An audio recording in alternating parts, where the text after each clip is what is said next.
mina olen Irina Vladimirova ja sel suvel ma lõpetasin Kohtla-Järve gümnaasiumi, kus mul oli digisüsteemide moodul ja selle mooduli raames ma läbisin väga palju kursusi TalTechi Virumaa kolledžis. Ma lõpetasin põhikooli, siis ma tegelikult üldse ei teadnud, kelleks ma tahan saada, kuhu ma tahan minna.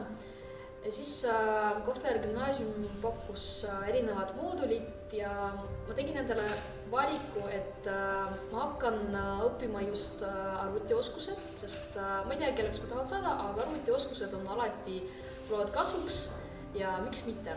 Kui sa läbid need kursused, siis sa saad endale ametliku tunnistuse.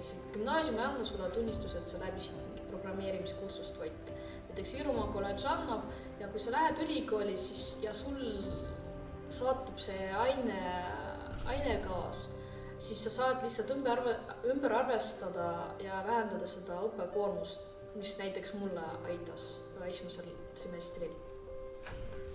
Tegelikult kõik kursused olid huvitavad ja näiteks oli modelleerimine, programmeerimine, animeerimine, monteerimine.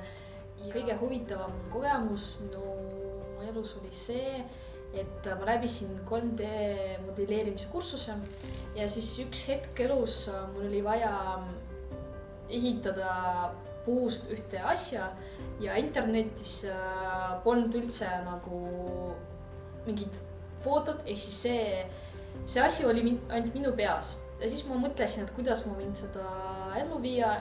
Ja siis tekkis idee, et aga ma saan ju enne seda modelleerida seda arvutist lihtsalt. Ja tegin seda mudelit valmis, kõik mõõtmed panin kirja ja nii edasi ja siis tänu sellele mul tekkis idee, kuidas seda võib ellu viia ja realiseerisin seda asja. Ja näiteks videotöötluse oskus ma kasutan igapäevaselt ja õppisin ka, kuidas AutoCADis midagi konstrueerida, kas 2Ds või 3Ds. Ja näiteks õppisime, kuidas fotot töödelda, animeerida asju ja näiteks õppisin ka, kuidas töötada Excelis ja Wordis ja see tuleb mulle kasuks iga päev koolielus.